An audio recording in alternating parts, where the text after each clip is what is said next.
Hi, it's Christian Young here again from Impress Solutions. Many sites I go to do not know what a critical risk is, do not know what their critical risks are, or don't know what a definition is for their business of a critical risk.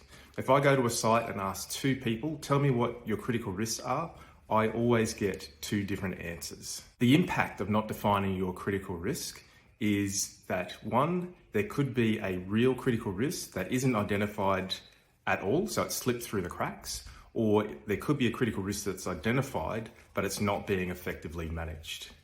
And 80% of the businesses that we work with do not have a clear definition of what a critical risk is. If you're not clear on your criteria for a critical risk, there's at least 3 issues that arise as a result of this. So the first is there could be risks that could cause harm to people or the plant that you just don't know about or aren't managing.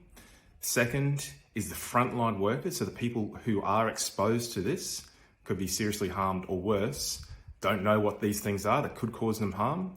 Or third, the critical control verification programs and systems you've got in place, or that we do, it could be great work, but it's on the wrong thing. So it's a waste of time, effort, and energy.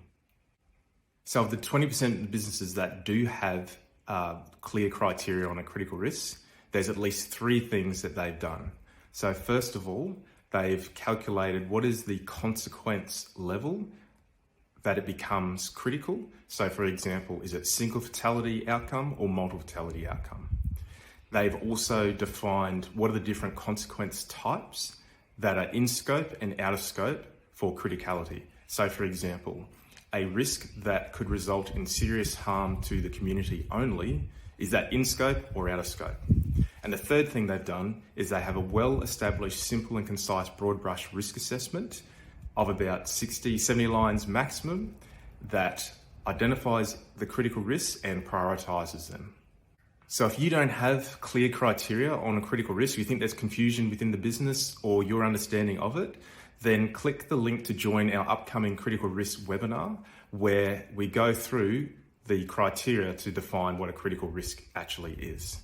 So that's my thoughts. Interested in your thoughts? Thanks for listening. Bye-bye.